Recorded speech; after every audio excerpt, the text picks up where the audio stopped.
तरीके से बात करेंगे रोमाना तो ऐसा लगेगा जैसे कि इंडिया की टीम कोई मैच हार ही नहीं सकती है। मैं आ रही हूं आपके पास, जरा सा दर्शकों को ये बता दें, क्योंकि आपने यहां पर बात की है भाई पावर प्ले में साउथ अफ्रीका का। आप देखिए ना, उन्होंने शुरुआती 6 ओवर में 41 रन बनाए थे 3 विकेट के नुकसान पर, और उसके बाद 7 से लेकर 16 ओवर के बीच ये जो मिडिल वाले ओवर थे, इसमें साउथ अफ्रीका ने 111 रन जोड़े 2 विकेट के नुकसान पर, और यहां टीम इंडिया जो है वो पूरी की पूरी 111 रन पर ही सिमट गई। तो ये तो फासला साफ तौर पर नजर आ रहा है ना। अब जरा भारत सेमीफाइनल में कैसे पहुंचेगा, जिस बात का जिक्र अभी रवीश कर रहे थे, ये समझ लीजिए जरा। जिम्बाब्वे वेस्ट इंडीज से अगले 2 मैचेस हैं, दोनों मैच जीते तब टीम इंडिया सेमीफाइनल में पहुंचेगी, दोनों को हराना होगा। और साथ ही साथ भारत को अपना रन रेट सुधारना होगा। भाई आज बड़ी हार मिल गई है हमको, 76 रन से हम हारे। साथ ही दूसरों की जीत पर भी काफी कुछ निर्भर करेगा टीम इंडिया का सेमीफाइनल में पहुंचना। अगर कोई मुकाबला धुल जाता है, वॉश आउट हो जाता है, तो मतलब बहुत से यहां पर वो कहते हैं ना कॉम्बिनेशन परम्यूटेशंस ऐसे हैं। कुल मिलाकर इस वक्त टीम इंडिया एक मुश्किल स्थिति में फंस गई है इस बड़ी हार के बाद। कैफ भाई, देखिए, ये बोलना कि हम वर्ल्ड कप में हमारी ये पहली हार है, मैं आपको बता दूं, ये जो पहले रिकॉर्ड बना है ना, वहाँ पे दूसरी मैनेजमेंट थी, वहाँ द्रविड़ कोच थे, वहाँ रोहित शर्मा कप्तान थे। ये इनका कोई वहाँ रोल नहीं है सूर्य कुमार यादव ऐसे कैप्टन का, ध्यान रखना ये बात। जो आप जो रिकॉर्ड की बात लोग यहाँ कर रहे हैं ना, वो रिकॉर्ड तो किसी और ने बनाया था। यहाँ इनको मौका मिला है, यहाँ पे अक्षर पटेल को ड्रॉप कर रहे हो, जो आप कॉम्बिनेशन की बात कर रहे हैं, ऊपर नीचे वहाँ पे हो रहा है, तो उनकी जो उपलब्धि है आप क्यों जोड़ लो भाई। वो तो रोहित शर्मा थे, वो तो राहुल द्रविड़ थे, उनके अंडर वो हम वर्ल्ड कप जीते हैं, ना कि गंभीर, ना कि सूर्य कुमार यादव, वो वहां नहीं थे। तो वहां उनकी कड़ी मत जोड़ो। मेरा मानना है, देखिए, पैनिक करना चाहिए। जो बल्लेबाज आउट ऑफ फॉर्म है आप उनको ब्रेक दो। ये वर्ल्ड कप का मैच है, बायलैटरल नहीं है। हाँ। ये बायलैटरल नहीं किया आपने, चलो कोई बात नहीं, खेलते रहो। वर्ल्ड कप और डू और डाई मैच चल रहा है। यहाँ पे कोई जो अच्छे प्लेयर फॉर्म में नहीं है, अभिषेक शर्मा फॉर्म में नहीं है, ठीक है, आपने 3 मैच देखा, चौथा भी देख लिया, अब आराम दो। एक दाएं के बल्लेबाज को टीम में लेके आओ, बहुत सारे। देखिए आपके पास भाई, मेरी बात सुन लो, मेरी बात सुन लो, कोशिश कर रहा हूँ, एक चीज पूछने की कोशिश कर रहा हूँ मैं सिर्फ एक चीज पूछने की कोशिश कर रहा हूँ। कैफ भाई, आप कह रहे हो कि पैनिक बटन दबाना चाहिए, ठीक है, मैं मान लेता हूँ पैनिक बटन दबा रहे हैं अगर आप कह रहे हो तो, लेकिन दबाने से होगा क्या? क्योंकि आपके पास सिर्फ एक बल्लेबाज है और उस बल्लेबाज का नाम है संजू सैमसन, जिसका फॉर्म इन सब से और भी ज्यादा खराब है। तो आप इनमें से कौन से बैट्समैन को बिठाएंगे, किसको खिलाएंगे, कहां खिलाएंगे, अगर हम बल्लेबाजों की बात करें तो? नहीं सर, पहले नहीं, मेरी बात सुनो ना। पहले जो आपने बोला कि 12 मैच, एक मिनट मेरी बात सुन लो ना। आपने जो बोला कि 12 मैच के बाद इंडिया हारी है, 12 मैच में ये सूर्य कुमार नहीं थे वहां पे कप्तान, कोई और टीम रन कर रहा था, किसी और का प्लान था, 6 प्रॉपर गेंदबाज थे उनके पास। वही मैं तो बात कर रहा हूं आपसे, यहाँ पे टीम नहीं बनी ठीक से। जो आप 11 ढूंढते हो कि प्रॉपर गेंदबाज और प्रॉपर ऑलराउंडर नहीं है हमारे पास। जो आपका शिवम दुबे अगर आपका छठा गेंदबाज है, या सुंदर जो लगातार मैच नहीं खेलते, उनको आप 5वां गेंदबाज मान रहे हो, तो आई एम सॉरी, अभी हम बहुत दूर है वर्ल्ड कप जीतने से। ठीक है रविश। हाँ देखिए, अब आपको परफॉर्मेंस तो अपनी करनी पड़ेगी, रेट्रोस्पेक्ट करना पड़ेगा, क्योंकि आप अगर 8 नंबर तक आप बैटिंग लेकर जा रहे हैं रोमाना, और आप चेजिंग में 76 रन पीछे हो जा रहे हैं, तो मेरे ख्याल से बहुत सारा सवाल आपके ऊपर उठा रहा है। 8 नंबर तक बैटिंग का फिर क्या फायदा है? और आपने जो चेंजेस किया, वॉशिंगटन सुंदर को लाए, पावर प्ले में आपने उनसे गेंदबाजी नहीं कराई, फिर 2 ओवर कराए, बैटिंग ऑर्डर में प्रमोट किया, फिर कुछ नहीं किया उन्होंने। उससे बड़े तो अक्षर पटेल रहते, और कई बार हाथ पे गेंद दी, वो खुश हो गए ना।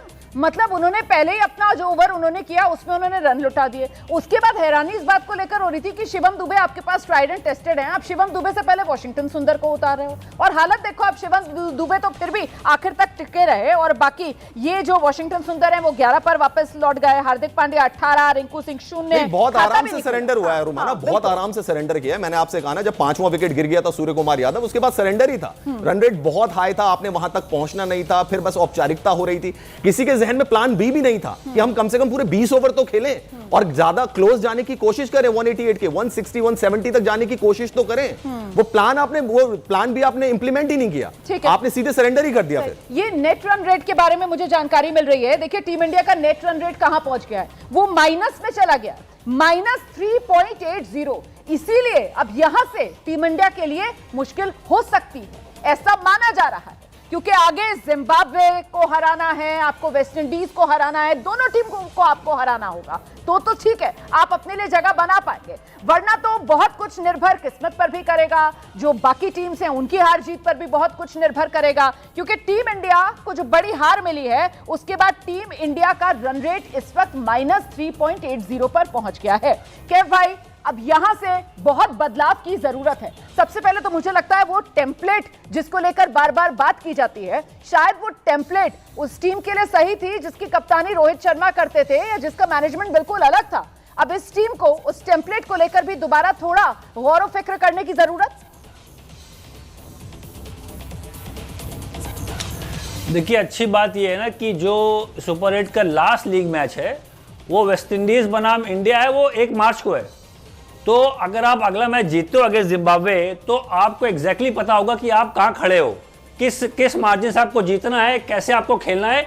वो अच्छी खबर है फैंस के लिहाज से कि लास्ट जो सुपर 8 का मैच है वो इंडिया खेलेगी वेस्ट इंडीज के खिलाफ। तो वहां पे मैं देख रहा हूं, चलो ठीक है, जिम्बाब्वे को हराओ और उनको हरा के आप क्वालिफाई करना चाहोगे, पर जो खामियां हैं, जो गलतियां हैं, वहां कवर अप करना पड़ेगा ना। देखिए, आपका जो विनिंग कॉम्बिनेशन है आप ढूंढो वहां पे कि आपके पास क्या, आपका शिवम दुबे छठे गेंदबाज हैं, क्या वो आपके सुंदर वो 5वें गेंदबाज हैं। मैं तो नहीं मानता हूं उनको आपने, और जब वो सुंदर खेले तो सामने डिकॉक है या रिकल्टन है या सामने गेंदबाजी भी नहीं कराई।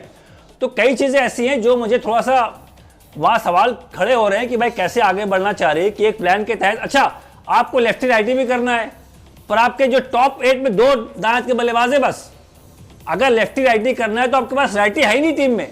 टॉप 8 में 2 दाएं हाथ के बल्लेबाज है, पर आप लेफ्टी राइटी कॉम्बिनेशन ढूंढ रहे हो ही नहीं पाएगा, मुमकिन नहीं है। तो मुझे लगता है कि सामने वाली टीम को काफी आसान बन जाता है जब आपके 8 में 6 आपके बाएं हाथ के बल्लेबाज होते हैं। तो आप माकरम आगे बॉलिंग करें, माकरम कब डालते हैं नया बॉल बताओ ना आप, आगे ईशान किशन आउट होगा वहां पे, तो सामने वाली टीम को थोड़ा सा आसानी मिल जाती है ऐसी टीम के सामने प्लान करने के लिए। विवेक, देखिए, मैं बार बार ये कहूंगा कि हाँ, एक बहुत बड़ी हार है। और जब आप नेट रन रेट की बात कर रही हैं, नेट रन रेट बड़ा सिंपल होता है। जब आप पहला मैच खेले हो और ये क्लीन स्लेट शुरू हो रहा है, ऐसा नहीं है कि हमने कैरी ओवर किया है पहले लीग मैचेस से, ये क्लीन स्लेट है, यहां से शुरुआत हो रही है। अगर साउथ अफ्रीका का रन रेट जीती है साउथ अफ्रीका तो उसका रन रेट है 3.8, तो इंडिया हारी है साउथ अफ्रीका से तो ऑटोमेटिकली इंडिया का रन रेट -3.8 है। जब मैच हारते हो तो आप माइनस में आते हो, जब आप मैच जीतते हो तो आप प्लस में आते हो। तो नेट रन रेट ऊपर नीचे हो जाएगा, कोई बहुत बड़ी बात नहीं हो। जैसे अभी कैफ ने कहा कि हम आखिरी मैच खेल रहे हैं और ऐसे कई बार पहले हो चुका है, इंडिया के साथ भी हो चुका है। कैफ ने कहा कि वो टीम अलग है जो 12 मैच लगातार जीती है, लेकिन गौतम गंभीर के कोचिंग में, सूर्य कुमार यादव के कप्तानी में हमने बायलैटरल्स में भी वो डोमिनेशन दिखाया है। लगातार हमने व्हाइट बॉल पे T20 में इसी स्टाइल में, इसी ब्रांड में हमने मैच जीते हैं और 1 साइडेड जीते हैं। वो सिर्फ इसलिए क्योंकि सूर्य कुमार यादव की कप्तानी में T20 की 9 सीरीज हमने जीती है, लगातार जीती है। तो वो किसने जीती है, वो क्रेडिट किसको जाता है? रोहित शर्मा को तो नहीं जाता ना, वो क्रेडिट तो अभिषेक शर्मा, सूर्य कुमार यादव, गौतम गंभीर को जाएगा ना। तो हम एक मैच हारे हैं, बुरा मैच हारे हैं। प्रॉब्लम क्या है? प्रॉब्लम ये है कि हमारे सामने सोल्यूशन नहीं है। हमारे पास कोई राइट हैंडर नहीं है, जैसे कैफ ने कहा। एक है संजू सैमसन जिसका फॉर्म इससे भी ज्यादा बदतर है। अब आप ये कहते हो कि अक्षर पटेल को ड्रॉप क्यों किया? हाइंडसाइट पे हम कह सकते हैं एक कॉल टैक्टिकल लिया था, वो टैक्टिकल कॉल थोड़ा फेल हो गया, क्योंकि जो क्रिटिकल पार्ट था जब आप वॉशिंगटन सुंदर को बॉल डलवाते उस टाइम पे डेवाल्ड ब्रेविस बहुत ही अच्छी तरीके से खेल रहे थे and he is a right hander at the crease. तो उस टाइम पे आपको मौका नहीं मिला कि वॉशिंगटन सुंदर को आप बहुत ज्यादा यूज करें। कभी कभार क्रिकेट में ऐसा हो जाता है and we all understand that. लेकिन हाँ, आपको पैनिक बटन दबा देना चाहिए? बिल्कुल नहीं। अगर आप पैनिक बटन दबाते हैं तो आप अगले मैच में खतरे में भी डालते हैं। 1 off day for Varun Chakravarthy, couple of off days for Abhishek Sharma. That is how we'll have to see. That is how इस टीम को आगे जाना होगा। विवेक, agree.